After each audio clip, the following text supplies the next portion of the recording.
ഇപ്പോൾ all India transport workers ഫെഡറേഷൻ്റെ parliament march ആരംഭിച്ചു. CITU ജനറൽ സെക്രട്ടറി തപൻസൻ സംസാരിക്കുകയാണ്. ഇപ്പോൾ വാർത്തയുടെ കൂടുതൽ വിവരങ്ങളുമായി അബ്ദുൾ റഷീദ് ദില്ലിയിൽ നിന്ന് ചേരുന്നു. അബ്ദുൾ റഷീദ്, രാജ്യത്തെ കേന്ദ്ര സർക്കാരിൻ്റെ തൊഴിലാളി വിരുദ്ധ നയങ്ങൾക്കെതിരെ കൂടിയാണ് ട്രാൻസ്പോർട്ട് വർക്കേഴ്സ് ഫെഡറേഷൻ്റെ ഈ പാർലമെൻറ്റ് മാർച്ച് പുരോഗമിക്കുകയാണ്. എന്തൊക്കെയാണ് ഈ മാർച്ചിൻ്റെ ആവശ്യങ്ങൾ, മറ്റു വിവരങ്ങൾ?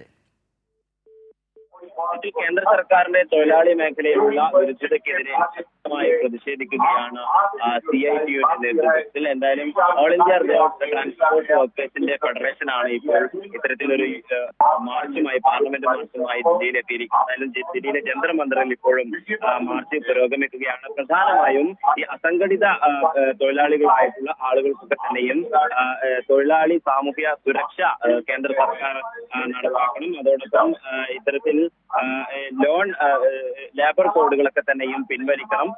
അതോടൊപ്പം റോഡ് ഗതാഗത മേഖലയിൽ കൂടുതൽ ഭേദഗതികൾ വരുത്തി ഈ തൊഴിലാളികളെ സംരക്ഷിക്കുന്ന നിലപാടുകൾ കേന്ദ്ര സർക്കാർ സ്വീകരിക്കണമെന്ന് തുടങ്ങിയ വിവിധ ആവശ്യങ്ങൾ ഉന്നയിച്ചുകൊണ്ടാണ് ഇപ്പോൾ ദില്ലിയിലെ ജന്തർ മന്ദിറിൽ CITUവിന്റെയും അതോടൊപ്പം വിവിധ സംഘടനകളുടെയും നേതൃത്വത്തിൽ പ്രതിഷേധ മാർച്ച് നടക്കുന്നത്. എന്തായാലും ഇപ്പോൾ സമയം മുമ്പാണ് CITU ജനറൽ സെക്രട്ടറി തപൻസൻ ഈ പാർലമെന്റ് മാർച്ച് ഉദ്ഘാടനം ചെയ്തത്. എന്തായാലും വിവിധ തൊഴിലാളി സംഘടനകളും അതോടൊപ്പം പ്രധാനമായും CITUവിന്റെ വിവിധ നേതാക്കളൊക്കെ തന്നെയും ദില്ലിയിലെ ജന്തർ മന്ദിറിൽ എത്തിയിട്ടുണ്ട്.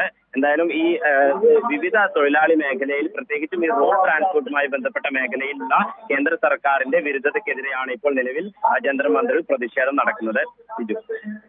ശരി, അബ്ദുൾ റഷീദാണ് ദില്ലിയിൽ നിന്നുള്ള വിവരങ്ങൾ നൽകിയത്. ട്രാൻസ്പോർട്ട് ഫെഡറേഷന്റെ ആഭിമുഖ്യത്തിൽ പാർലമെന്റ് മാർച്ച് ആരംഭിച്ചു. CITU general secretary Tapan Sen parliament March ഉദ്ഘാടനം ചെയ്തു. കേന്ദ്ര സർക്കാരിൻ്റെ തൊഴിലാളി വിരുദ്ധ നിലപാടുകൾക്കെതിരെയാണ് പാർലമെന്റ് മാർച്ച്.